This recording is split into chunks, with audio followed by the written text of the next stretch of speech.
Asy-syariah wal haqiqah itu ada beberapa makna. Apa kata beliau? Asy-syariah, syariat itu artinya amrun biltizamil ubudiyah. Adalah suatu perkara, suatu perintah yang berkaitan dengan iltizamul ubudiyah, mengenai iltizam, mulazamah, kedisiplinan dalam beribadah. Adapun haqiqah itu adalah musyahadatur rububiyah. Di saat orang beribadah, di saat seseorang sujud, rasa yang dia dapatkan ketika sujud yaitu merendahkan jiwanya, menurunkan egonya, menghabiskan kediriannya, keegoannya. Maka orang-orang ini sedang menjalani proses syariat plus hakikat. Jadi sujud kita itu yang kita sebut khusyuk, sholat khusyuk, tawadu, tadarru, ya. Semua istilah ini adalah istilah-istilah hakikat. Adapun kalau kita sebut apa hukum sholat? Sholat wajib, sholat sunat, sholat makruh pada jam tertentu. Ini istilah dalam ilmu syariah. Nah, sahabat yang melakukan Allah, ketika kita menyebutkan saya sujud dan merasakan kedekatan dengan Allah, maka orang ini sedang menggunakan istilah hakikat. Karena kalau disebut dekat, kedekatan itu ada pada ruhani. Nah, inilah yang dikatakan oleh Imam Al-Qushairi, al-amru biltizamil ubudiyah, ketika orang disiplin dalam amal zahir, ibadah-ibadah zahir, maka dia disebut bersyariat. Apabila kolbunya terhubung kepada Allah, maka dia disebut berhakikat. Jadi orang yang berhakikat itu mustahil dapat terhubung kepada Allah jika dia tidak bersyariat. Nah, maka dikatakan di sini, fakullu syari'atin ghairu muayyadatin bil haqiqah fa ghairu maqbul. Setiap orang yang bersyariat, lalu seperti misalnya dia sujud, dia ruku, tapi kalbunya tidak koneksi dengan Allah Subhanahu wa Ta'ala, maka syariatnya, amalnya ini tidak diterima di sisi Allah Subhanahu wa Ta'ala. Nah, inilah yang kita sebut misalnya ketika saya bersedekah tidak ikhlas kepada Allah, maka saya tidak berhakikat. Jadi inilah yang kalau boleh kita sebut hubungan antara fikih dan tasawuf. Jika tasawuf sesederhana itu, apakah yang perlu kita ingkari? Jika tazkiyatun nufus sangat sederhana sekali, kenapa kita takut mempelajarinya?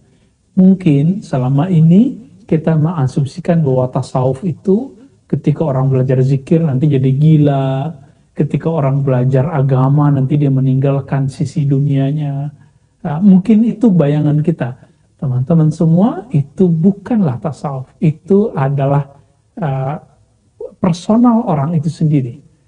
Untuk meninggalkan sisi duniawi seseorang, dia tidak perlu bertasawuf. Bahkan seseorang yang melakukan satu pelanggaran seperti mengkonsumsi yang haram saja, dia akan meninggalkan sisi duniawi keluarganya. Nah, dia akan asik dengan konsumsi yang haram tersebut, narkoba tersebut. Jadi tidak ada kaitannya. Kita, bahkan teman kita, anak kita, saudara kita, ketika asik main game baru, mungkin sekarang ada PS4, nanti ada PS5, itu dia akan meninggalkan sisi duniawinya separuh. Jadi, jika orang-orang ahlud dunia, abnaud dunia, orang-orang yang cinta dunia, sibuk dengan mainan dunia, lalu meninggalkan sisi dunianya yang lain, lalu ada teman kita, dia sedang asyik dengan apa yang disebut dengan iktikaf di masjid, berzikir, tahajud, berdakwah, lalu dia meninggalkan salah satu sisi duniawi, itu sangat normal, itu sangat manusiawi. Nah, maka disebutkan dalam kalimat ini, fakullu syariatin, setiap syariat yang tidak dikuatkan dengan nilai-nilai hakikat, artinya setiap sujud yang tidak dibarengi dengan rasa hina dina di hadapan Allah, itu sujudnya tidak diterima, faghairu maqbul. Begitu juga sebaliknya, orang yang mengaku dia mempunyai ilmu hakikat, ilmu qalbu, tapi dia tidak mengamalkan syariat dan dia mengingkari syariat, maka orang-orang ini juga mardud. Orang-orang ini juga tertolak di sisi Allah Subhanahu wa taala. Karena bagaimana mungkin seseorang itu tidak bersyariat lalu mengatakan aku cinta Allah, sama seperti orang yang dia mengatakan aku kasihan kepada orang miskin tapi dia tidak mau membantu orang miskin. Mirip seperti itu. Aku ingin mendapatkan cinta Allah tapi dia tidak mau tahajud. Sedangkan Allah SWT mengatakan derajat diangkat itu cuma ketika orang bangun di saat tahajud. Bapak saudara makan Allah, maka Imam Al-Qushairi mempertegas lagi. Apa kata beliau? Fasyari'atu ja'at bi taklifil khalq. Maka syariat itu datang memberi tugas kepada makhluk tubuh kita ini. Wal haqiqatu inba'un an tasrifil haq. Sebaliknya, hakikat itu adalah kabar gembira dari tasriful haq. Hadiah-hadiah campur tangan Allah SWT kepada hambanya. Ini yang dikatakan dalam hadis Imam Bukhari, siapa yang datang kepadaku dalam hadis Qudsi, Sahih Bukhari, yang datang kepadaku berjalan, aku akan datang kepadanya berlari. Ini yang disebut, yang datang kepadaku dia dengan syariatnya, maka aku akan datang kepadanya. Ini disebut dengan hakikat. Sederhana lagi, dalam Al-Quran, surah Al-Baqarah dikatakan, fazkuruni azkurkum. Sebutlah aku sebut kamu. Sebutlah aku dengan syariat, aku akan sebut kamu dengan hakikat. Kira-kira seperti itu. Jadi sangat sederhana sekali. Namun karena kabar yang berseliweran tentang tasawuf, tentang tazkiyatun nufus, tentang tarekat, tentang sufi, itu tidak berbanding dengan yang sebenarnya yang mereka alami, akhirnya yang terjadi adalah persepsi yang menyimpang, ya. Dan ini menjadi kewajiban ahli ilmu untuk meluruskannya, ya. Karena dalam Al-Quran ada perintah untuk berhenti membicarakan hal-hal yang kita tidak tahu. Wala taqafu ma laysa laka bihi ilm. Dalam surah Al-Isra dikatakan, jangan kamu berpaham terhadap hal-hal yang kamu tidak mengerti. Jangan kamu membicarakan hal-hal yang kamu tidak mengerti. Inilah yang maksud Nabi ketika sampai kepada persoalan hadis-hadis yang disebut Israiliyat, hadis-hadis yang bersumber dari ahli kitab mengenai masa-masa lalu, mengenai kisah-kisah para nabi, mengenai wahyu-wahyu sebelum Nabi Muhammad SAW. Apa kata Nabi? Fala tusaddiquhum la tukadzibuhum. Jangan langsung kamu terima, jangan langsung kamu tolak. Begitu juga jika mendengar satu hal mengenai tasawuf, tarekat, jemaah tabligh, salafi, apapun itu, ya, tentang isu-isu khilafah, mazhab, jangan langsung ditolak, jangan juga langsung diterima. Mungkin ada sisi yang benarnya, mungkin ada sisi yang tidak tepatnya. Lalu Imam Al-Qushairi menambahkan, ya, apa aplikasi lebih mudah tentang hubungan syariat dengan hakikat dan tidak bisa dipisahkan, ya. Wasyari'atu qiyamun bima amar. Orang bersyariat itu menunaikan perintah dari Allah, wala tulku biaidikum ila tahlukah. Jangan kamu biarkan dirimu terjebak, tercampakkan ke dalam kebinasaan. Lalu hakikat mana? Syuhudun lima qada wa qaddara. Menyaksikan, meridai apa yang Allah kehendaki dan apa yang Allah takdirkan. Contohnya begini, di antara sahabat itu sudah berusaha untuk menghindari kerumunan, sudah mencoba untuk social distancing, tapi kemudian masih sakit. Maka yang harus dilakukan ini adalah proses hakikat. Apa itu? Musyahadatul haq. Menyaksikan peran Allah lalu meridainya.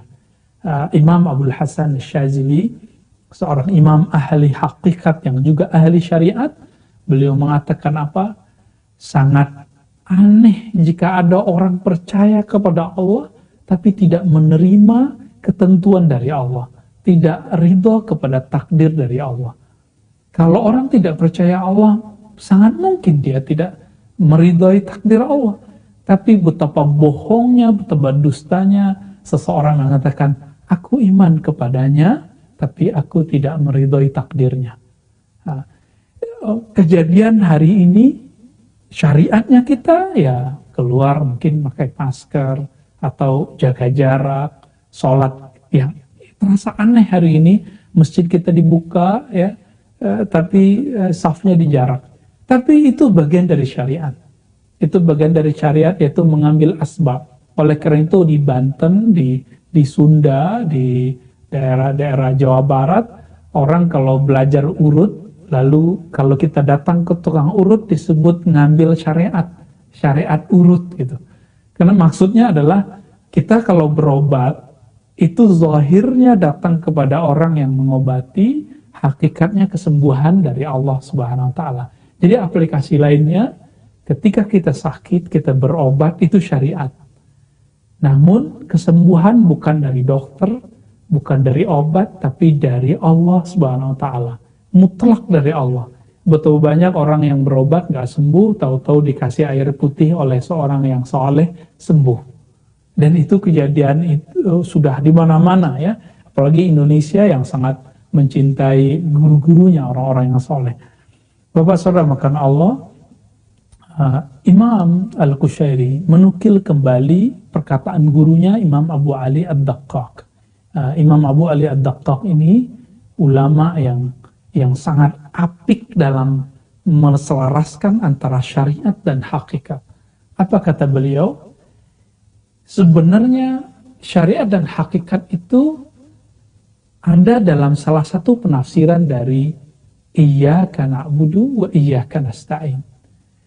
Iyyaka na'budu secara harfiah, hanya kepadamu ya Allah aku berubudiyah, menyembah.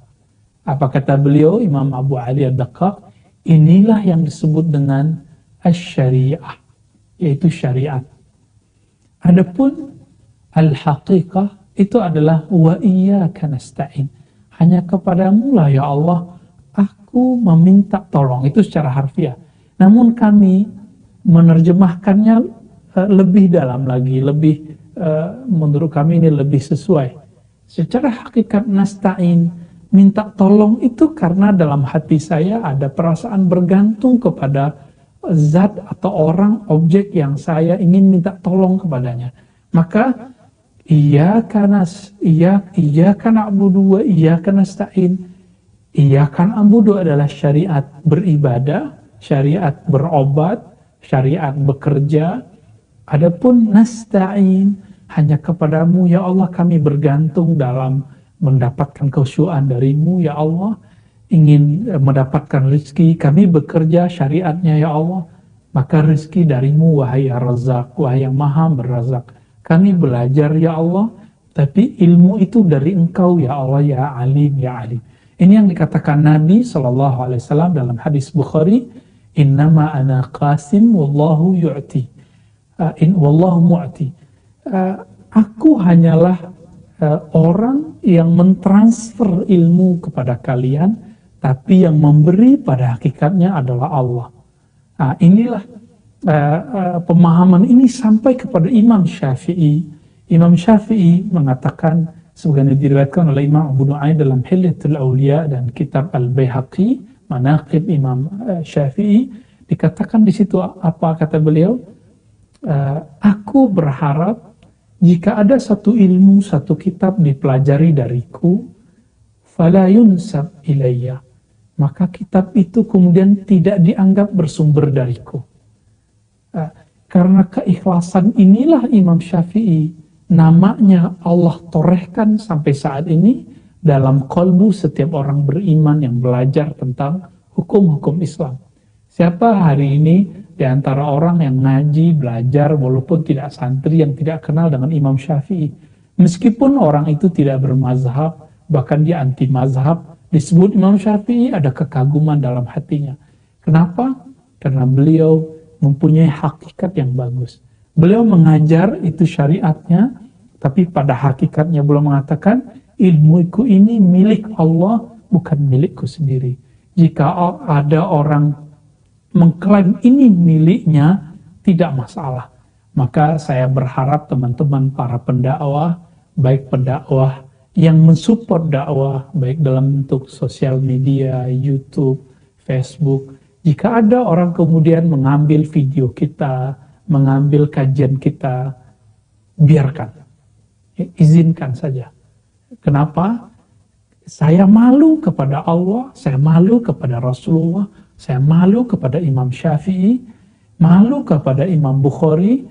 Imam Bukhari sampai hari ini bukunya paling laku, bahkan lebih laku dari buku Imam Syafi'i. Tapi apakah beliau dapat benefit dari buku yang dicetak hari ini? Secara maliyah, materi beliau tidak dapat. Maka saya pun berazam, setiap kali nyetak buku, mengeluarkan buku, kita wakafkan, kita bagikan saja.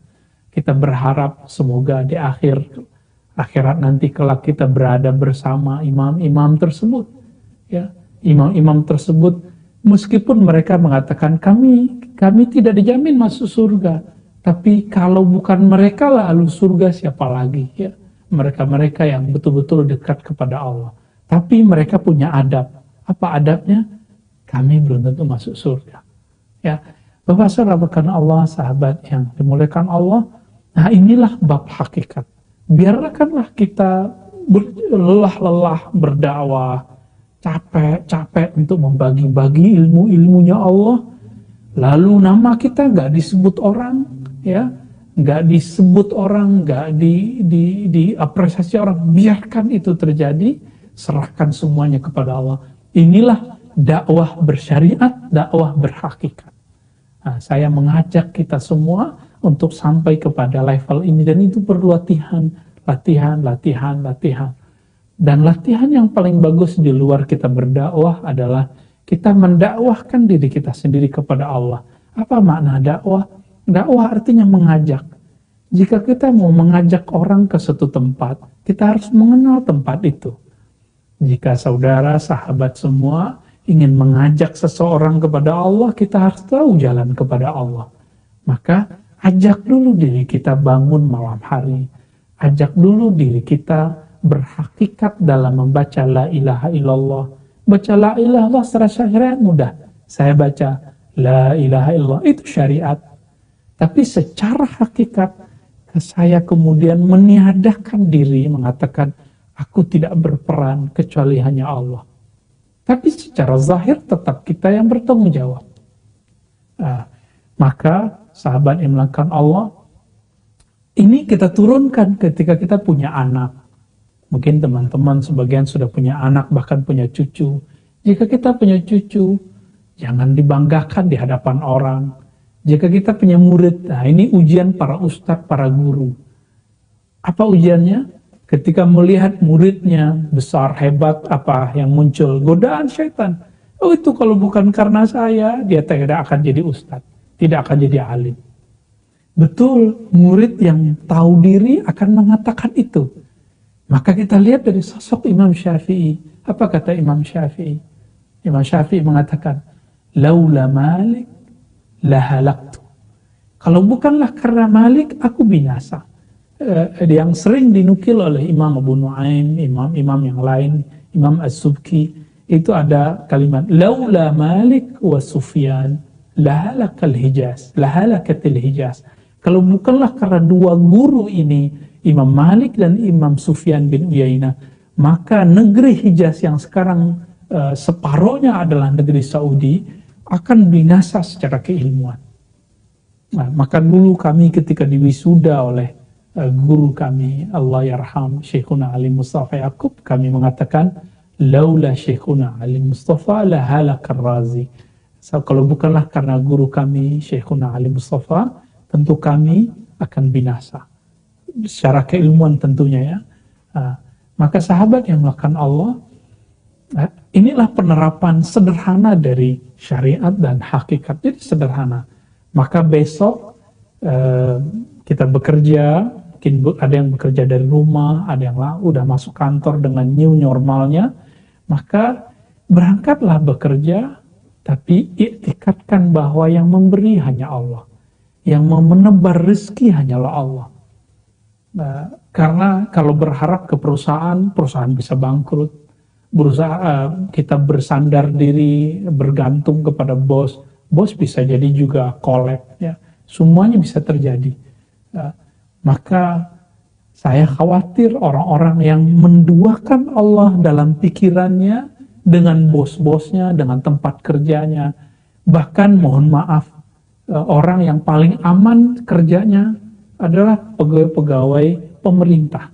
Itu pun saya katakan itu tidak aman juga. Meskipun kita sudah lihat sekarang karyawan sudah banyak yang di PHK, ada yang dirumahkan saja, ya, belum di PHK. Semua itu bukti bahwa Allah sedang menegur kita semua. Jangan-jangan selama ini kita menganggap yang memberi rezeki, yang membagi-bagi rezeki itu adalah tempat kerja. Ya, kami juga pernah mengalami itu dan saya yakin kita banyak mengalami itu. Dan ini teguran, semoga ini tidak berulang kembali, bahwa sebenarnya Ar-Razzaq, pemberi rezeki adalah Allah. Jadi secara syariat bekerjalah, secara hakikat yakini itu dari Allah. Secara syariat berobatlah, secara hakikat mintalah kesembuhan kepada Allah. Secara syariat kita perjuangkan orang sakit supaya sembuh, namun jika Allah kemudian ambil nyawanya, itu hakikatnya berpulang kepada Allah Subhanahu wa Ta'ala. Sahabat yang melakukan Allah, dengan demikian Imam Al-Qushairi memberikan quote bagian penutup, ya. Apa kata beliau? Sesuai perkataan Abu Ali Ad-Daqqaq, iyyaka na'budu, kepada kamu kami menyembah, artinya kami menyatakan menjaga syariat, disiplin menjalankan syariat. Sedangkan yang kedua, wa iyyaka nasta'in, kami ingin mempelajari hakikat. Jadi saran saya kepada teman-teman yang sudah hijrah, sudah menemukan guru jangan satu. Selevel Imam Bukhari berguru kepada ribuan orang, 1.700 gurunya. Imam Abu Hanifah berguru kepada 4.000 orang. Imam Ibn Hibban kepada 2.000-an orang lebih. Sampai hari ini guru-guru itu banyak. Jika kita berguru kepada seseorang, maka syariatnya kita harus berguru kepada yang lain. Kenapa? Ilmu Allah itu maha luas. Dengan seluas banyaknya makhluknya, lebih lagi dari itu. Dilipat gandakan lagi dari itu. Maka kalau kita berguru ke seseorang, kita wajib juga berguru kepada yang lain. Nah, sehingga qalbu ini terbuka. Jadi datang berguru kepada orang itu disebut syariat, meyakini bahwa ilmu itu dari Allah, itulah hakikat. Nah, sahabat yang melakukan Allah, mari jaga asbab hakikat dan tunggulah keajaiban dari hakikat Allah Subhanahu wa Ta'ala. Zikirlah kepada Allah, maka akan muncul hakikat ketenangan dalam diri. Jadi kalau ada orang mengatakan, Ustadz saya sudah zikir kok nggak tenang. Iya, salahnya kenapa Anda sudah zikir? Yang diperintahkan Allah itu zikir sebanyak-banyaknya, bukan sudah berzikir. Jadi kalau ada orang yang selalu berzikir, pasti dia tenang. Tapi kalau dia mengatakan, tadi pagi aku sudah zikir, ya mungkin waktu itu kita tenang. Tapi setelah itu selesai, ketenangannya berjarak kembali. Nah, zikir itu ibarat cahaya. Cahaya itu penting bagi kita. Kita kalau dunia ini tidak bercahaya, kita ketakutan. Nah, semakin orang jauh dari cahaya, semakin dia ketakutan. Maka mendekatlah, semakin mendekatlah kepada cahaya zikir, cahaya sholat, cahaya Quran, cahaya ilmu, maka ketenangan kolbu akan Allah berikan kepada kita semua. Sahabat yang makan Allah, demikianlah pembahasan sederhana yang sering berseliweran di luar. Apa itu syariat, apa itu hakikat, berdasarkan kitab Ar-Risalah Al-Qushairiyah. Ya. Mungkin ada yang mau bacaan pertanyaan yang mau kita sampaikan ya. Tafadhal.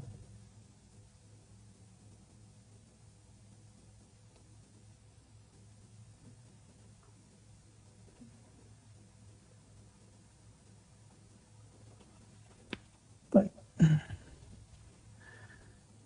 Bismillahirrahmanirrahim. Ada yang bertanya, Assalamualaikum Ustadz, jika seseorang bermazhab Syafi'i, apakah harus mempelajari pemahaman dari ketiga mazhab yang lain?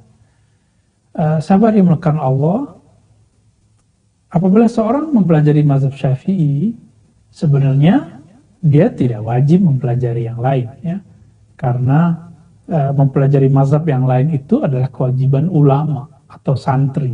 Tapi kalau ingin mempelajari itu boleh, itu sangat dianjurkan bahkan ya.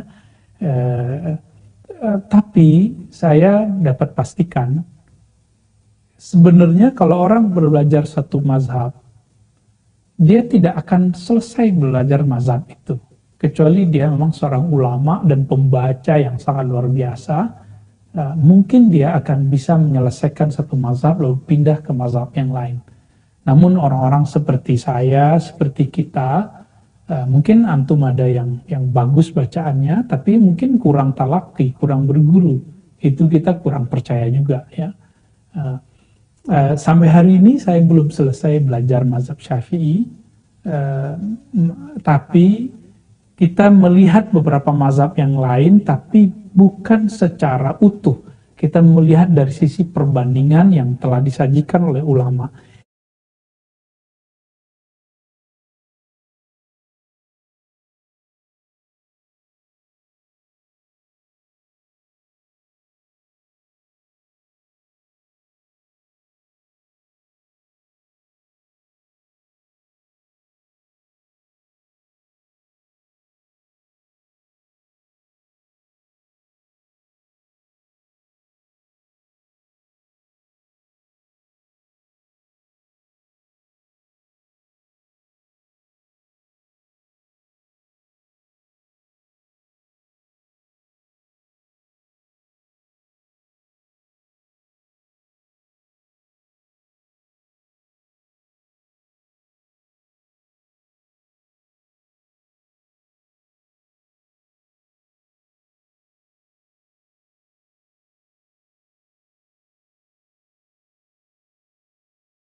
Syaratnya sederhana, niat yang tulus.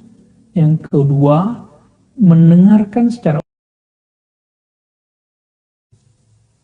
Jadi jika ada di antara kita yang kemudian mau berguru online tapi mendengarkan sepotong-potong, maka orang ini tidak sah berguru.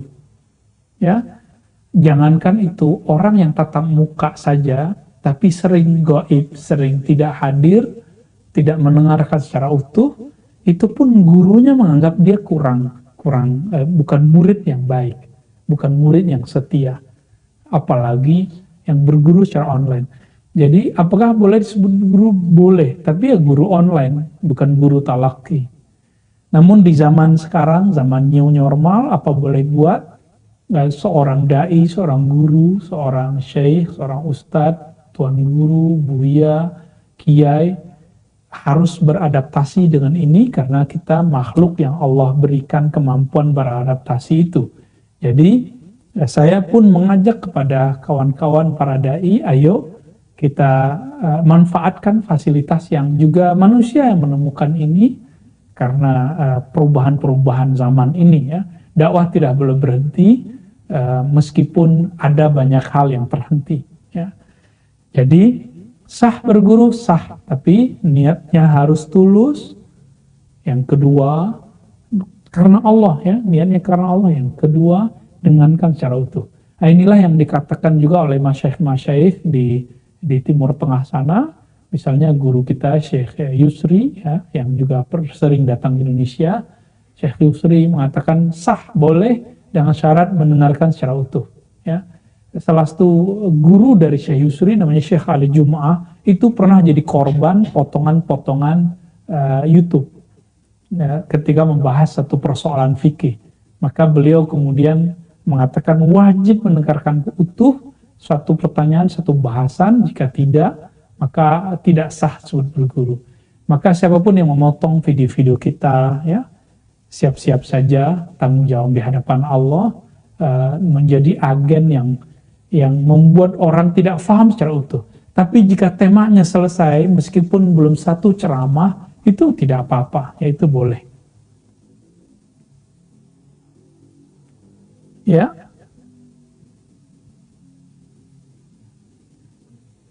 Alas?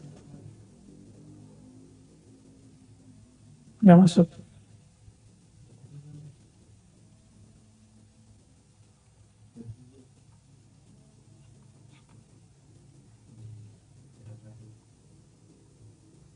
Oke, pertanyaan yang kelima. Beberapa masjid sudah dibuka mendirikan salat jamaah. Apakah kita boleh salat di rumah untuk tetap mencegah COVID-19 yang dianjurkan pemerintah sebelumnya? Ya, ini pertanyaan bagus. Ini jadi pertanyaan banyak kawan-kawan kita yang pencinta masjid tapi juga takut corona ya.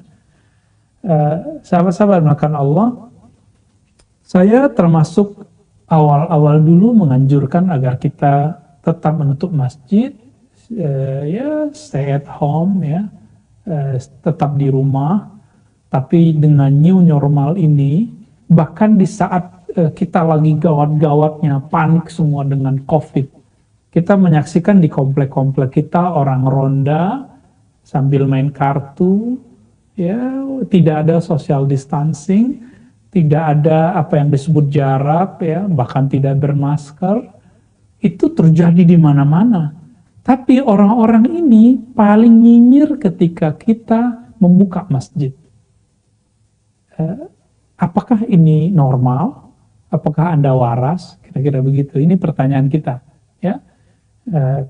Tentu bukan kepada antum yang nanya, tapi kita membuka pertanyaan ini kepada orang-orang yang masih memperdebatkan kita buka masjid. Ya, dulu karena kita semuanya panik, kita kemudian melihat dalil-dalilnya jelas sekali. Yang paling penting adalah menenangkan umat, maka kita kemudian sepakat dengan itu. Karena saat itu kita belum tahu cara disiplin ketika social distancing ini. Tapi sekarang insya Allah semua orang sudah sadar, maka masjid pun dibuat berjarak, pintunya pun berbeda, ada cuci tangan di depannya dan segala macam.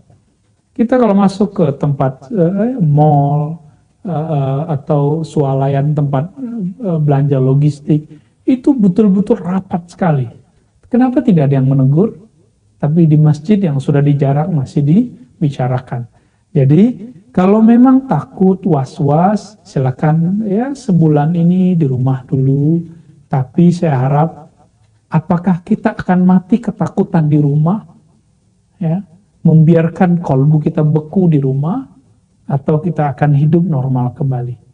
Ya, saya berharap, ayo kita disiplin protokol kesehatannya, tapi kita kemudian hidup seperti biasa, aktivitas biasa, ke masjid seperti biasa, menjadi manusia yang biasa lagi.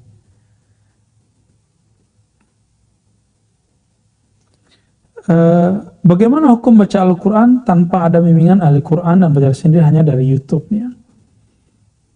Sahabat yang melakukan Allah, belajar YouTube, apapun ilmunya, selalu tidak akan permanen. Saya belajar bahasa Jerman lewat YouTube, itu setahun, sampai sekarang nggak lancar-lancar. Ya. Itu bahasa dunia, apalagi baca bahasa kita yang kita gunakan dalam sholat, bahasa kita beribadah kepada Allah. Namun untuk melatih, misalnya kalau saya sudah punya basic, lalu kemudian saya dengarkan dari YouTube, itu tidak apa-apa. Seperti dulu awal-awal ingin memperbagus listening atau samai, mendengarkan bahasa-bahasa asing, saya menggunakan YouTube untuk latihan. Itu emang bagus. Jadi harus punya basic dulu kepada guru, baru kemudian kita belajar lewat YouTube. Ya. Jangan seperti yang terjadi di masa dulu guru kami yang tadi kami sering sebut, ketika beliau wafat, itu kawan-kawan saya mengatakan, ya Allah, saya dari dulu udah pengen belajar kepada Tuan Syekh. Ya, tapi beliau sudah meninggal. Saya tanya, kamu tinggal di sini dari tahun berapa? Udah 3 tahun yang lalu. Jadi selama 3 tahun dia cuma pengen tapi tidak pernah menemui gurunya. Jadi mumpung masih ada gurunya, masih ada masyaikhnya, masih bisa talaki, ayo talaki. Talaki ngaji langsung tatap muka. Selevel Nabi setiap Ramadan itu setor ayat kepada Rasulullah hadap-hadapan. Begitu juga Utsman, begitu juga sahabat-sahabat yang lain. Ya. Ustadz, apa hukum kredit motor dengan niat untuk mempermudah kita berkunjung ke masjid? Wah, ini ngeles nih ya. Bilang aja kredit motor untuk kerja, untuk jalan-jalan ya. Ya nggak apa-apa kok, jujur aja juga nggak apa-apa. Oke. Kredit motor. Kredit itu istilah yang dipakai secara umum dalam transaksi kita untuk beli motor kepada pihak-pihak yang menjual atau yang memberi kredit ya. Namun dalam tradisi perbankan syariah ini sudah ada istilahnya dan itu sudah ada akadnya sebenarnya. Seingat saya namanya al-istiqra al-muntahi bitamlik atau al-istiqra alladhi yantahi bitamlik. Kredit itu dia beda dengan minjam, beda dengan sewa, sehingga hukum riba itu diperdebatkan, bisa diterapkan pada kasus kredit. Nah, ini penting sekali. Kenapa? Riba itu kalau saya pinjam, lalu kemudian ketika dikembalikan, ketika saya mengembalikan, saya kemudian dapat beban, ya, tambahan. Itu riba, biasanya ribawi, ya. Jadi ada ziyadahnya, ada fadlnya, ada dia ziyadahnya. Nah, akadnya adalah pinjam. Tapi kredit itu dalam tradisi ahli fikih syariah, itu kemudian sudah muncul ketemu kaedahnya. Ini bukan memainkan agama, justru kemudian ingin menerapkan hukum ribawi ini jangan sampai salah hukum. Jadi riba pasti haram, tapi kredit motor belum tentu haram. Kenapa? Karena praktek kredit motor tidak pernah ada di zaman Rasulullah. Ini kan persoalan dunia. Tidak ada di zaman Nabi. Dan ini telah dibongkar oleh Imam Ibnu Hajar dalam kitab Bulughul Maram. Beliau menyebutkan apa? Bahwa praktek syariah dalam muamalat itu ada sekitar 24 macam di zaman Nabi dan sahabat Nabi Sallallahu Alaihi Wasallam. Dan di situ tidak ada namanya istiqrar al-muntahi bitamlik, sewa. Jadi kredit itu bahasa Arabnya istiqrar, sewaan yang berujung kepada kepemilikan. Nah, ini contoh bahwa bahkan menyewa dalam bab istiqrar, dalam bab hukum fikih dan hadis itu berbeda dengan kredit. Contoh, saya nyewa satu apartemen 10 tahun. Apakah setelah 10 tahun itu apartemen jadi milik saya? Apakah itu jadi milik teman-teman semua? Tentu tidak. Coba sekarang antum kredit rumah, kredit mobil, kredit motor. Kalau itu sewaan, maka nanti rumah dan motornya setelah 10 tahun harus dikembalikan. Tapi kenapa kemudian itu menjadi hak milik kita? Nah, disinilah kemudian ulama kita berijtihad. Jadi itu bukan ijtihad saya, itu ijtihad ulama-ulama, baik ulama-ulama fikih di dunia internasional, di Arab sana, di Timur Tengah sana, sampai kemudian di negeri kita. Maka tahun 2003 MUI kemudian mengasas, ya, 2004-nya kemudian mengasas fatwa yang melahirkan hukum-hukum tentang perbankan syariah, hal-hal yang berkaitan dengan syariah. Jika masih percaya dengan MUI, silakan ikuti, ya, dan itu sudah ada panduannya, ya. Namun di bank syariah sendiri ada perbedaan dalam istilah, ya, antara kredit dengan sewa yang berujung kepada kepemilikan, ya. Mungkin maksudnya sewa jual gitu, ya. Wallahu a'lam, ini istilah-istilah teman-teman di perbankan, muamalat, ya. Jadi jika antum ingin kredit berdasarkan fatwa-fatwa tadi, apalagi merujuk kepada fatwa Darul Ifta Mesir, hukumnya boleh. Tapi kalau mengikuti kepada fatwa konvensional yang lama, ya hukumnya tidak boleh, ya. Saya tidak bisa menegaskannya, namun silakan dilihat saja pembahasan yang tadi, ya. Banyak sekali nih. Ustadz, saya suka gelisah, mohon petunjuk, bahkan sering marah-marah, padahal saya sudah berhijrah beberapa tahun lalu. Ini kalau boleh ditanya, orangnya sudah nikah belum, ya? Mungkin dia belum nikah.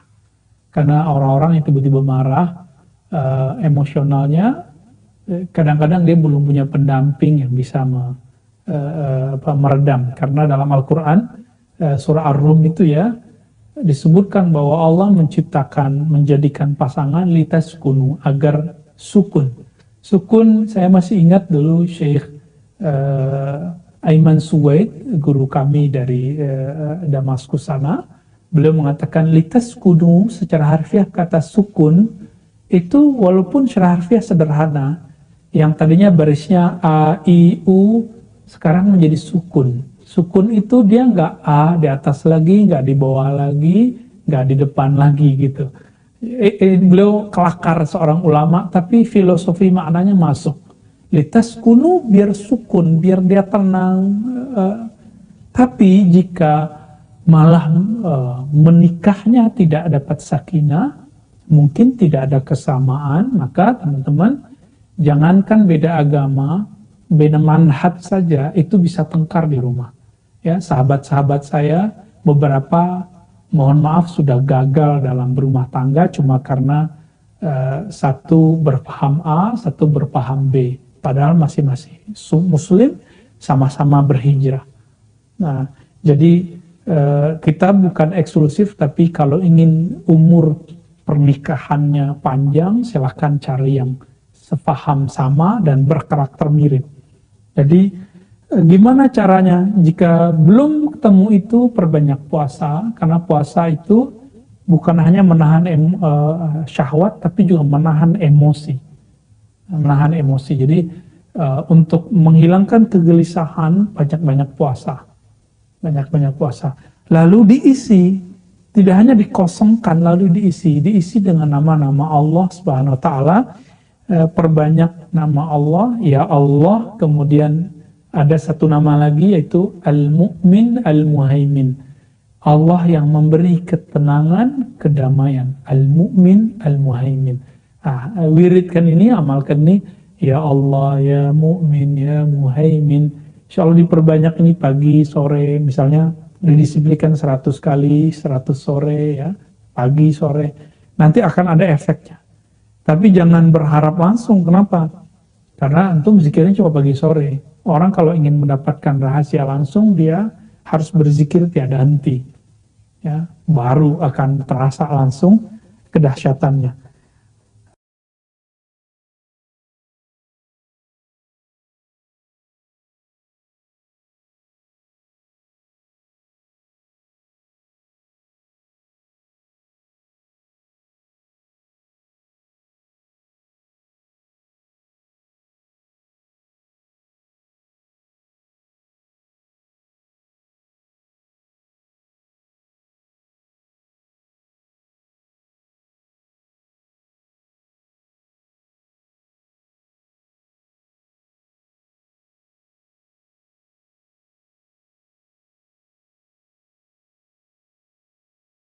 Begitu juga sebelumnya yang bermazhab Maliki namanya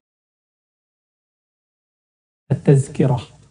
Nah, di dalam kitab ini kalau kita ringkas cara berbuat baik ke orang tua, nah ini terlepas dari perdebatan awam. Saya sebut ini perdebatan awam karena memang tidak paham hadis sebenarnya.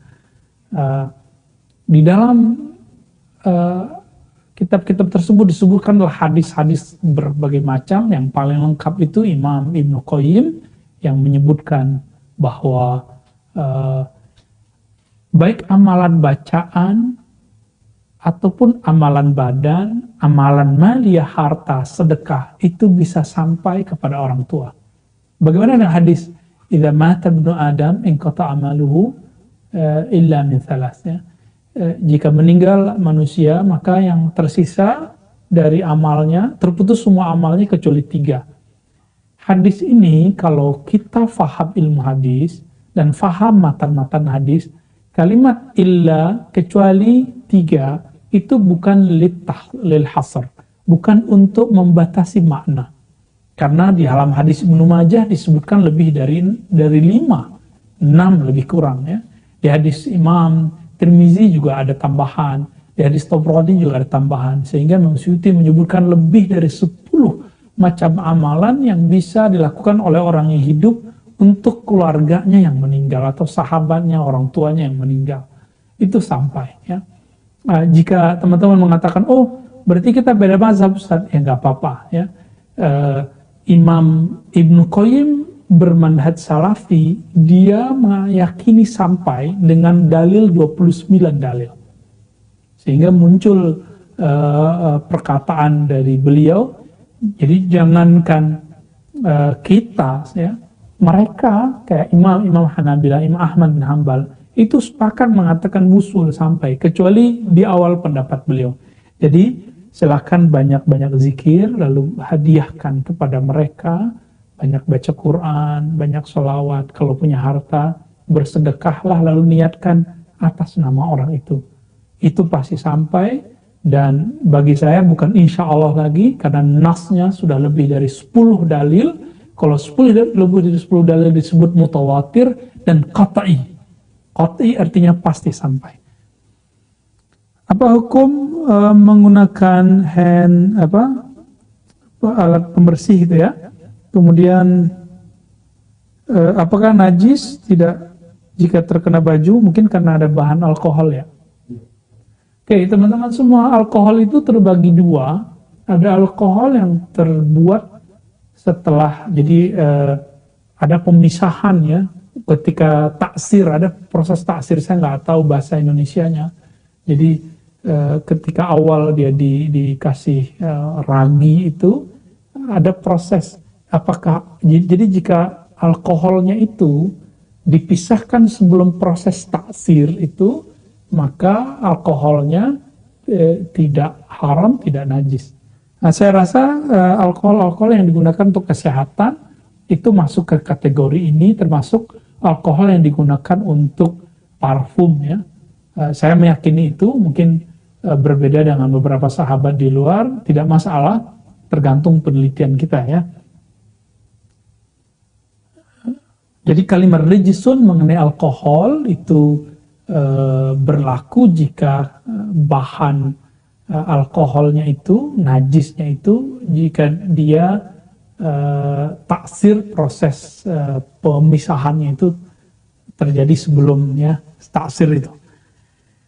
Kemudian, apakah boleh pakai minyak wangi? Tadi kita sudah jawab ya.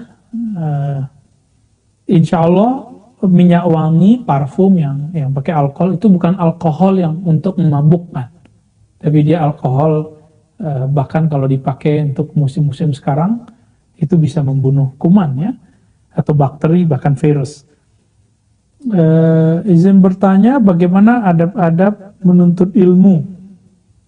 Adab menuntut ilmu sebenarnya kalau di kajian di pesantren-pesantren itu ada banyak ya, ada 6 misalnya, dan bahkan itu dibacakan dalam syair, tapi saya ringkas jadi 2 aja.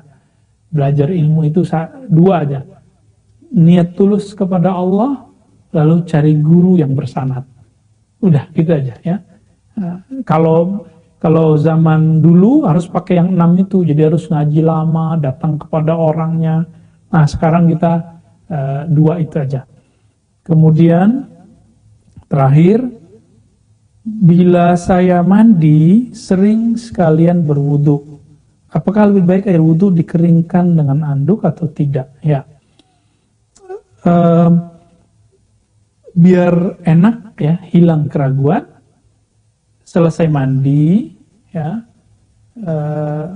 atau berwudu dulu baru mandi.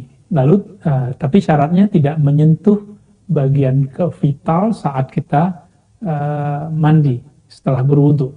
Nabi lebih sering begitu. Jadi Nabi ketika Nabi mandi wajib, maka beliau berwudu dulu, artinya sebelum itu belum membersihkan anggota-anggota badannya, lalu mandi tanpa menyentuh bagian vital, sehingga selesai tidak. Dan Nabi dikatakan dalam hadis Fatimah di riwayat Bukhari, tidak mengusap badannya setelah mandi. Mandi apa itu? Mandi wajib. Dan barangkali ini tidak diusap karena di saat itu musim panas dan Nabi mandinya di siang hari. Jika kita mandinya di malam hari, apalagi ada AC, terutama yang baru menikah ya, mungkin lebih baik dia keringkan dulu. Wassalamualaikum warahmatullahi wabarakatuh. Semoga ini bermanfaat. Kajian kita diridhai oleh Allah SWT. Aib kita, masa lalu kita Allah perbaiki, masa depan kita Allah jaga. Amin ya rabbal alamin. Wassalamualaikum warahmatullahi wabarakatuh.